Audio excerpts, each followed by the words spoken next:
So this is the community development public hearing of March 3rd, 2022. We're just beginning the process for putting together our annual action plan for program year 48.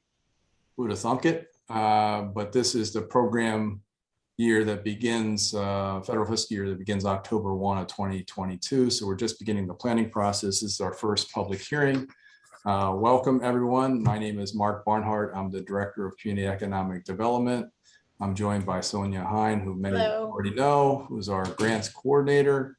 And as I said, we're having our first public hearing via Zoom.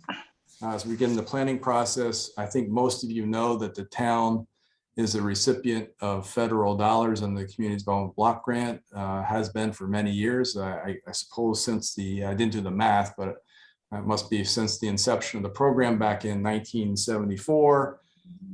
We are an entitlement community, meaning that we're of sufficient size and population and need that we don't need to make an annual application competitively through the state. So we do receive our funds directly from Washington through the federal appropriation process. And this is a program administered by the Department of Housing and Urban Development. We don't know how much money that will be appropriated under CDBG for the town of Fairfield for the upcoming program year. So we're using our current year's allocation as a guide for budgeting purposes. It's around $500,000. It's been fairly stable for the last few years. Very little change. Many of you know that it's broadly discretionary in terms of meeting local community development and housing needs, but we do have certain parameters that we have to adhere to, one of which is we can only allocate 15% of our total grant towards public service activities and 20% towards general program administrative costs. And we typically allocate the maximum under both of those categories. Projects do need to meet a national objective. In most cases, we're providing benefits of some sort to persons of low to moderate income or serving an area that has a concentration of low to moderate income people. The other two categories are fairly limited as they apply to Fairfield, eliminating slums and blight. Thankfully, that's not a huge issue in Fairfield, and meeting an urgent need is typically something that we would associate with federal or natural or man-made disasters, of which we're coming out of pandemic, so that would certainly qualify as an urgent need, but that's typically pretty limited. There are a broad array of eligible activities, and there's a few things that are specifically ineligible, but the whole point tonight is really to get any feedback from you as to activities or programs, just general feedback in terms of the needs that you're seeing within the community. We do need to relate it back to our 5-year consolidated plan, but at the end of the day, we'll put together an allocation plan that we'll present to the town boards, starting with the Board of Selectmen, and then the RTM, and then we'll put together an annual action plan reflective of our priorities and our goals and objectives for the upcoming program year, which we'll submit to HUD, and then report back on what we actually did with the money. So that's the process. This is the first public hearing, and then I think we'll have a second one, I believe, in May, right? We're asking for applications to be submitted by Sonia. March 14th. March 14th. Okay. So with that, I'll shut up.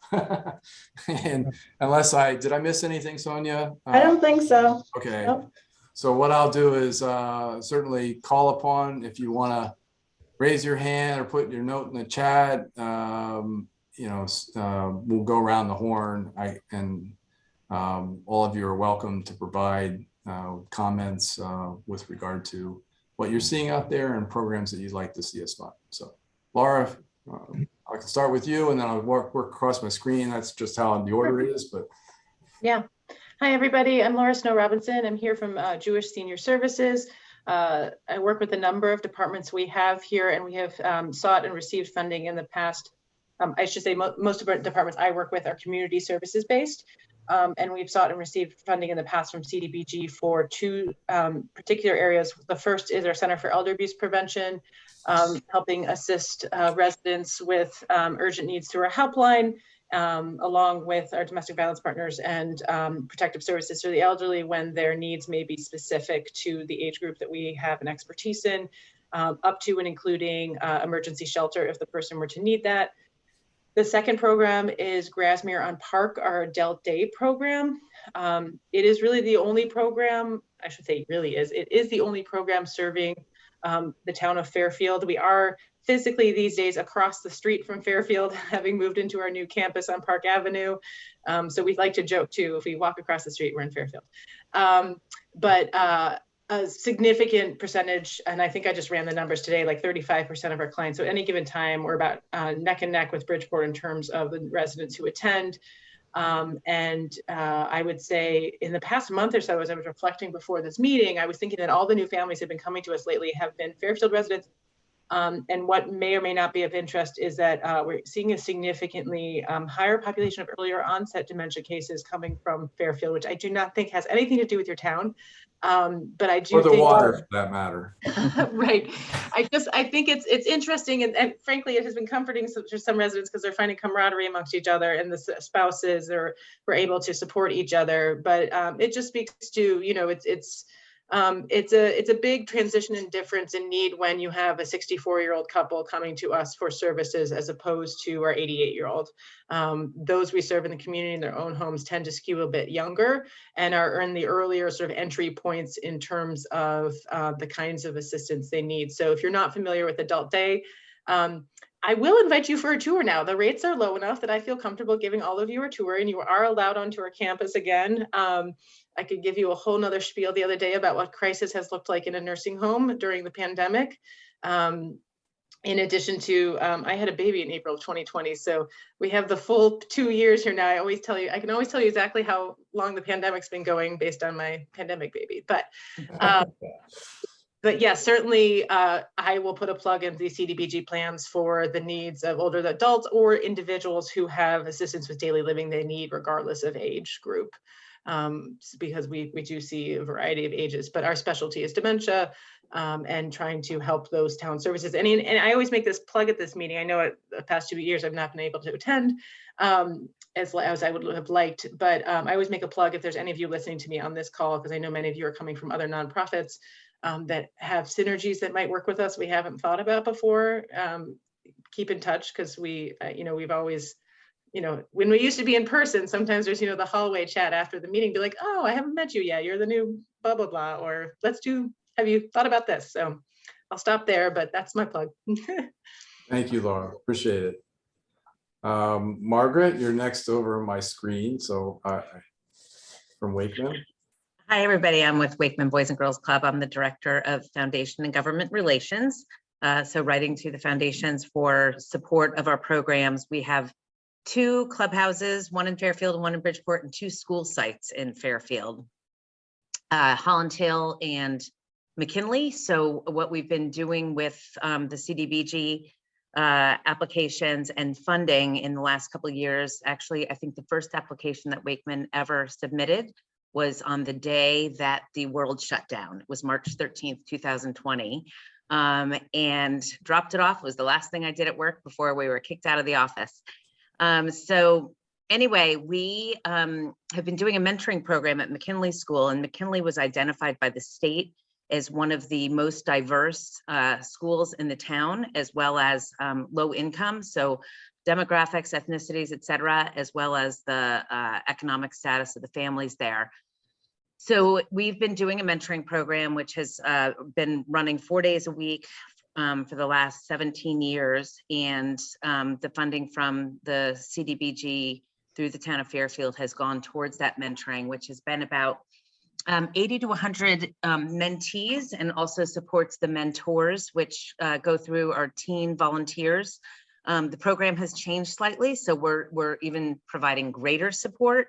At McKinley, there was a for-profit company that was running their before care and after care. And they stopped or announced that they wouldn't be doing that anymore starting this school year in September 2021. So Wakeman took over the before school and after school care. We have about 100 McKinley kids every day.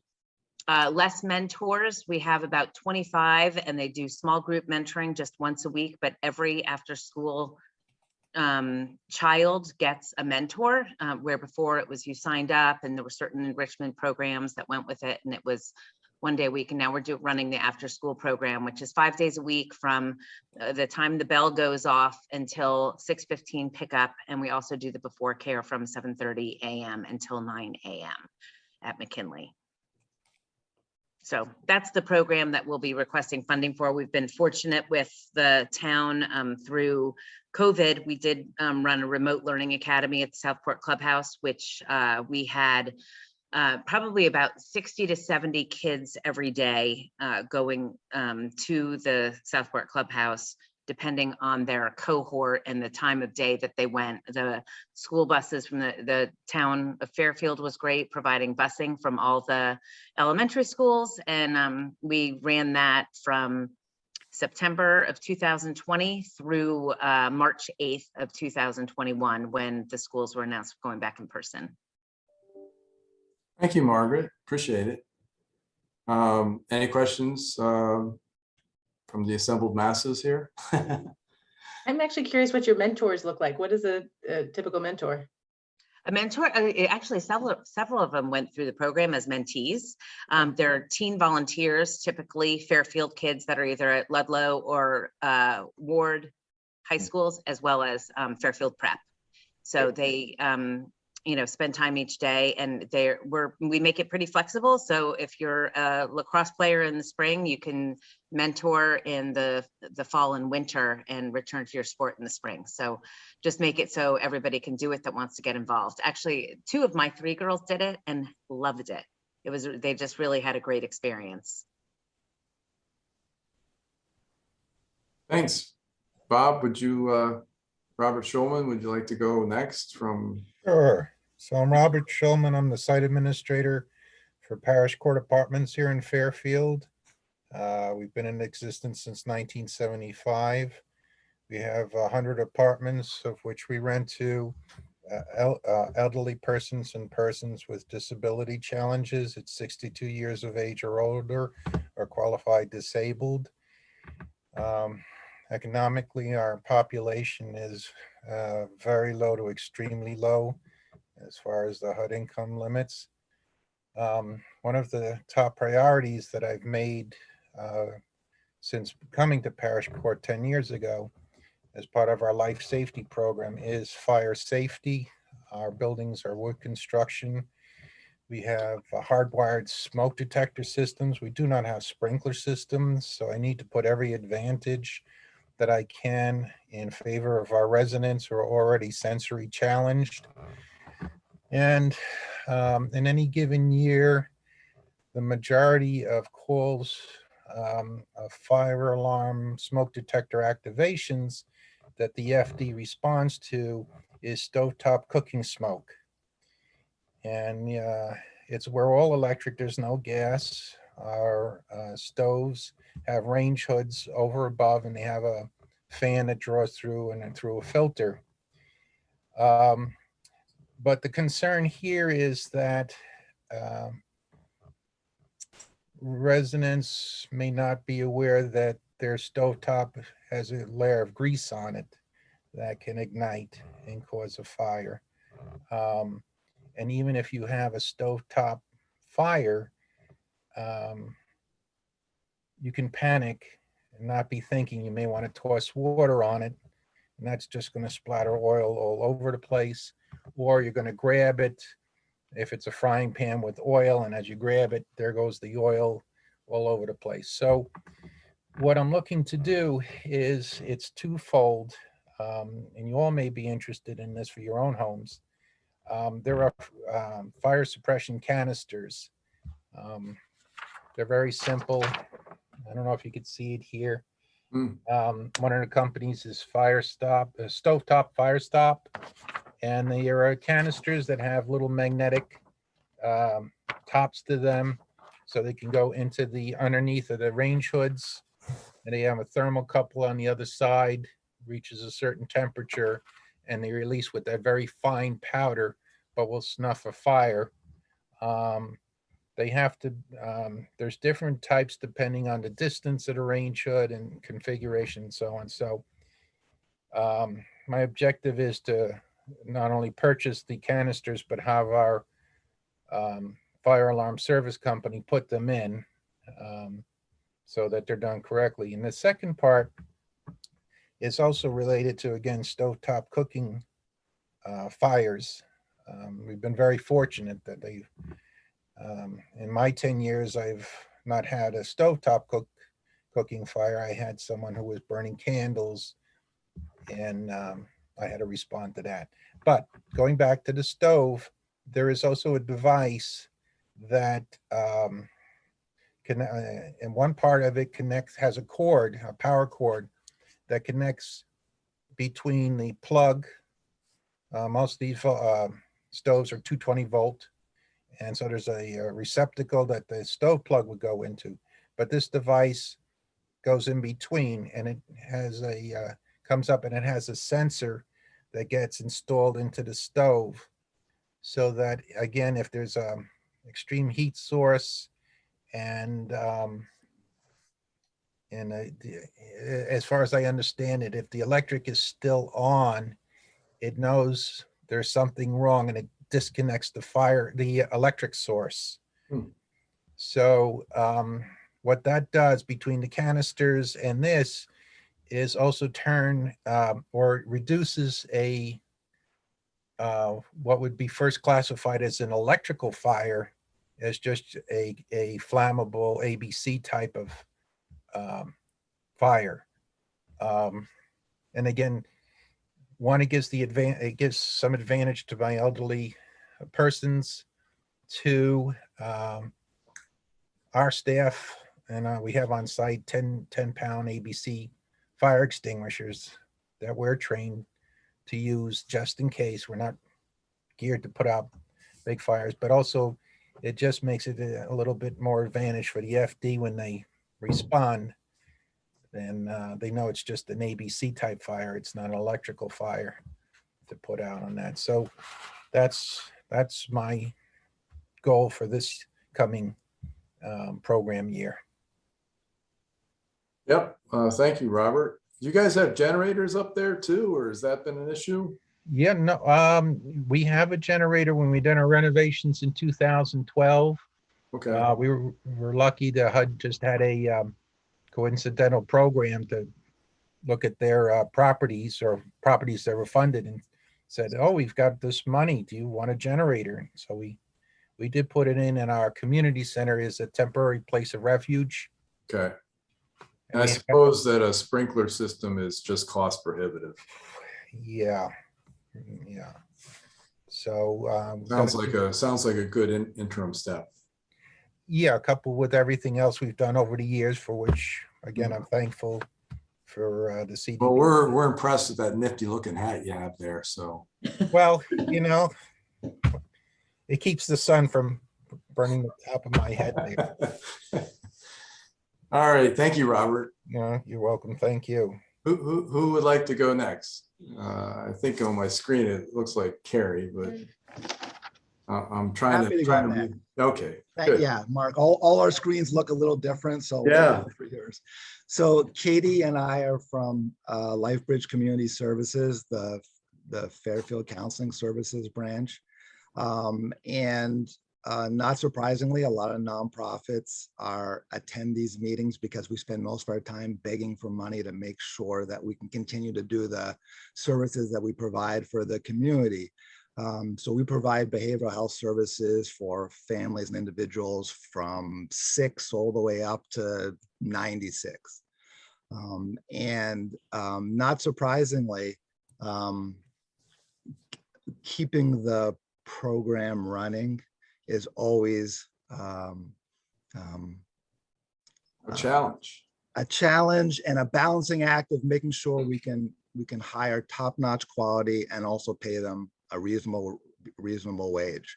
Mhm. So in President Biden's State of the Union address, he promised that finally we're going to fix the Mental Health Parity Act. And man, I hope he's right. The town of Fairfield has been very generous with us, and we've had a CDBG grant to provide services to people who fall in the low and very low economic scale in Fairfield. And as the last 2 years have unfolded, as my dogs come running in, as the last 2 years unfolded, one of the things that we all know is that whatever we were holding on to for our coping skills has been severely tested. And so I know Katie, I see the corner of my eye, is nodding her head. We are just inundated with people who really need our services, and we're trying to do our best to make sure that we get them in quickly and that we can serve them in the way that they should be served. And so the CDBG money that would be available, if it is available, is just going to help us continue to provide those quality services. Can you speak a little bit more to I assume there has been an increase in demand for services related to mental health and behavioral health since the pandemic, but can you speak a little bit more to what you're seeing in terms of increased need out there within the community? Sure. I'll say a few things and then I'll let Katie say a few things, because while I'm the Chief Behavioral Health Officer, she's actually there every single day, actually answering a lot of the calls. But one of the things is that, in general, we're a country that often believes you pull yourself up by your own bootstraps. And the last 2 years have really pushed people's ability to follow that already misguided notion. So when people who were on the edge of being able to handle anxiety and stress and the everyday relational aspect of running a family, and then also a business and being a teacher for homeschool also, that really just became unmanageable. And for the first time in a long time, I've been doing this for over 30 years, and it goes in peaks and valleys. We're actually in a time where people are talking about behavioral health, and they're talking about it in a positive way. And maybe it's not a bad thing to reach out and get some help when you're struggling. So that message is actually taking hold, which is a great thing. And then the next thing is when someone finds the courage to make the phone call and say, I'm really struggling, somebody has to be on the other end of the line answering and saying, we can help you and we can help you now, not 6 weeks from now, not we'll think about it, here's our waiting list. And so we're getting more calls from the schools for kids that are struggling. 2 years of socializing like this, which is, do I stare at the camera? Am I looking at people over there? So coming back to school is very stressful. You have people who have been away from work and now trying to find work. That's stressful. You have the anxiety of not knowing what the future is going to hold. And all that just ends up having people reach out to us in numbers that I haven't seen. I've been with the agency for 3 years. So Katie's been there longer. She can talk about it. It seems like the last 3 years, both in Bridgeport and Fairfield, the phone is ringing off the hook all day. Katie, I don't see you on my screen, but you must be somewhere. I'm here. Yes, I am here. I can speak to that. What time is it now? 6:30 at night. I can tell you right now, I have 10 rooms out of 11 rooms filled with families right now with actually high school students, I would say predominantly, and parents. We've always served the youth population. However, in the past year, I would say that the numbers have skyrocketed for that population. The most vulnerable that we're seeing is our freshman and sophomore classes at the high school level, who, when the pandemic hit, were in the top of their heyday in middle school, developing social skills, a social life, and an identity.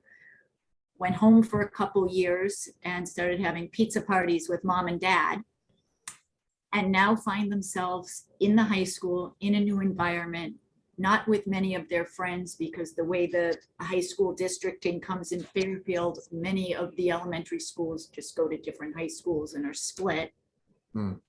Really struggling socially, struggling with their identity. It's tough. With that, we also then have the parents struggling with, what do we do? Can you please give us a program? Our child used to be so active, so happy. We don't see them thriving anymore. They don't want to go out. They don't have a passion. So we're tremendous intake there. The Fairfield school system has incorporated social emotional learning now into their program and is actively surveying students. And we're getting a lot of referrals from what's coming out of those surveys from counselors and parents. And like Carrie said, there's just not enough hours in the day Wow. to service that. The other thing, for adults that we're seeing, our peers are, people, families who have been at home with having two parents home that can tackle needs. All of a sudden now it's one or both are out of the home, and a total readjustment to the whole family unit and how that's going to happen as they're feeling that their kids are struggling. So lots of anxiety and pressure, on our adults also. Hmm. So it's definitely permeating and it's out there. We've actually had an uptake in people wanting to attend groups also. And I think that's a healthy sign that these kids are ready to engage with each other and looking for opportunities. So we're doing the best we can that way. Well, thank you for sharing, Katie. Appreciate it. Yeah. Who did I miss? I'm looking at my screen. I can't see everyone, but anyone else here? I'd love to share. There we go. There's another couple people out there.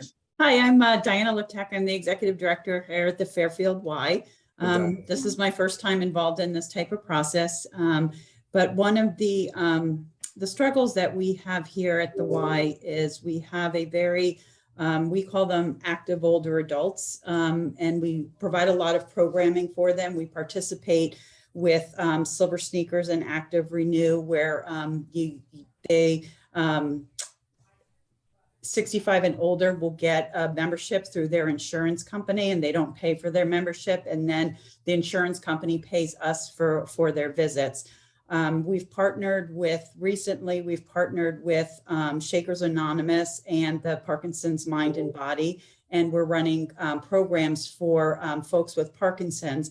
And one of the things that we're realizing is that there's such a need for it, but we don't have the adequate space for it. So one of our largest rooms is upstairs, and some of our members that have PD cannot make it up the stairs. So our goal is to, we can't afford a elevator, which would solve our problem. So we thought to reconfigure our space downstairs so that we can provide a better and a safer place to run programs such as the PD program.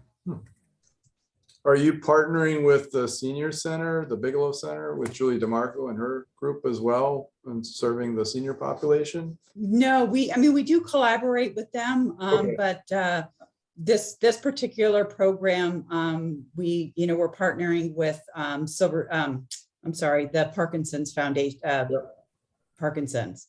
But we've done other studies. We partnered with Yale. They did a study to show that exercise slows down the progression of cognitive impairment. So we're very, very involved in, providing not only a healthy lifestyle, but also the effects of exercise in decreasing symptoms. Cool. Can I make a plug for you too, if you want? There's some synergies there. We starting this Sunday at Jewish Senior Services, and it will be available on Zoom or in person, depending on the person's comfort. We have a new Parkinson's training series for people who are newly diagnosed. Oh, okay. So if that's of benefit, it's available. Information's on our Facebook page for Jewish Senior Services, but it'll be Okay, each I'll look at Sunday that. through the first week of April. and be going through stages, disease, course, and it's also working with the Parkinson's Foundation. So we were probably talking to the same program folks over there, but there might be some nice, and I'll mention it to my team at work too. We're sometimes working with her name, I can't pronounce her last name, Lynn. She, like I said, she started Shakers Anonymous and the PD Spirit, Mind and Body. And she is partnered with Columbia University, which is coming up with a check sheet. So you could come in with a physical therapist. A physical therapist would work with you and prescribe exercise prescription. And then we here at the Y would execute that prescription with you. Oh, good to know. And I'll mention it because I'm not involved directly in that program here, but I know they're using our adult day space on Sundays for the program. And it's meant to be more of an education one, particularly geared towards newly diagnosed and the caregivers. I know that phrase can be not always it's not a word people are self-identifying with yet, but the people, the care partners, the people that are in their lives. Yep. We're going to be running support groups for not only diagnosed folks, but their care partners as well. Great. Might be a nice thing that we could hand off to Absolutely. if people are looking for more resources too after a program. Hey, look, we made a connection. Yeah, absolutely. I wasn't expecting Parkinson's to come up, so that's great. Yeah. I mean, it's not good. Never know when you go to a CDBG public hearing. What That's you find, true. right? Yes, yes. Well, It's a tricky diagnosis. So let me see. I finally figured out here how to do this. So I have like a little screen that has the list of, and there is somebody, a caller. I don't know if that individual wants to identify. Yes, hi, it's I don't know if you're referring to me, but yes, Yep. I am one of the callers. Hi, my name is Mary Ellen McGuire, and I'm the executive director at Bridgehouse. Okay. Hi, Mary Ellen. How are you? How are you? I'm sorry I wasn't able to get to a screen, but I was able to use my phone, so I'm glad I'm able Works. to join tonight. Well, thank you very much for hosting this. And again, I want to take the opportunity to thank you and Sonia for your support over the last several years. You really have been very supportive of Bridgehouse, and we're very, very grateful to Fairfield for their support. We have about 10 people right now who are residents of Fairfield, but we've had many over the years, and we hope as time goes on, we will have more. We've been around since 1986. We've been opened up as a clubhouse for persons with persistent mental illness. So clearly the discussion tonight about behavioral health and mental health and wellness is very timely for us because it's what we've been doing for 35 years. And our program in a nutshell is we have people there that are diagnosed with a mental illness. It is a day program. They come, they volunteer to come. This is what they want to do. They are introduced to the other members of the house. We have social activities. They're encouraged to go back to work and to school. We work with them side by side to do that, to meet those needs of theirs.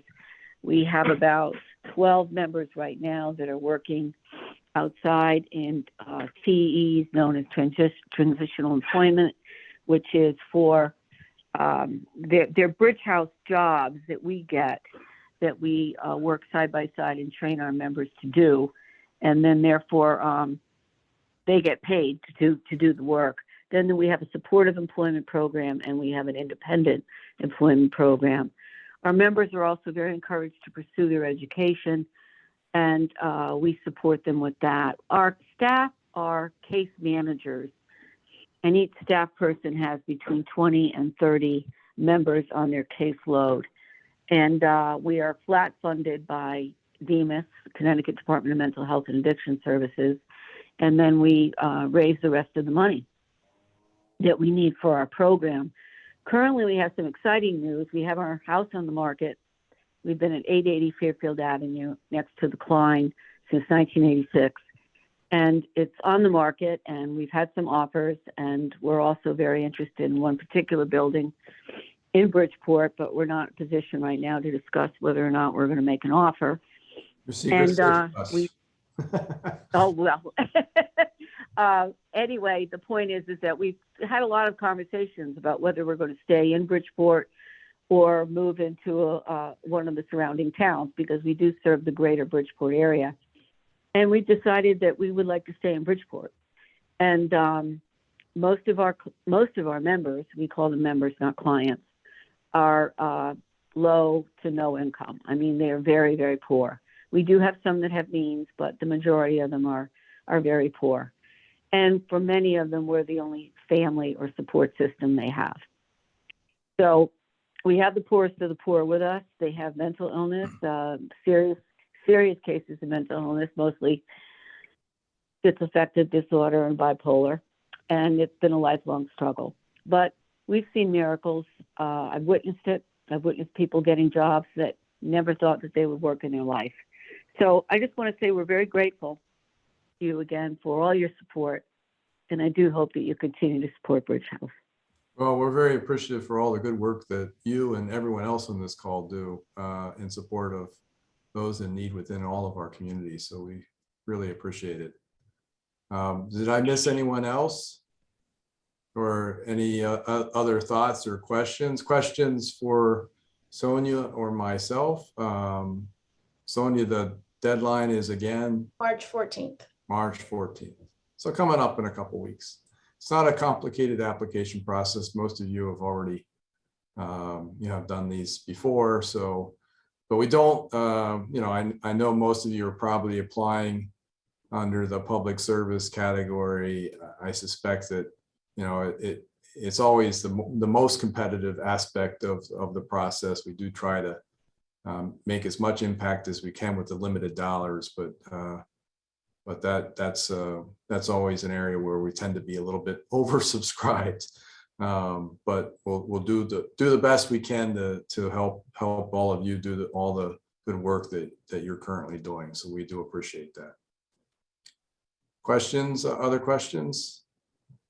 No, thank you both very much. Been easy to work with, and it's very clear. So, with reporting and the application itself and due dates, et cetera. So appreciate that. Thank you. And if anyone has any questions after the public hearing, as you're completing your application, you don't understand, call Sonia. She'll be happy to walk you Yes, through call any of me. these things. She's always very patient. Aw, thanks. Yes. Well, if there's nothing, Sonia, do you have any closing remarks or any thoughts? No, just Okay. thank you for applying, and it's been great working with all of you. Yeah, I'll second that. And thank you again for taking a few minutes out of what I'm sure has been a very busy day already. So we do appreciate your taking a few minutes to spend with us tonight and talk about your issues, needs, and potential projects. So thanks again. And I'll close the public hearing at 6:41. Thank you. Great. Excellent. Thank you. Have a Bye-bye. good night. Good now. Bye-bye. Bye. Take care. Good night.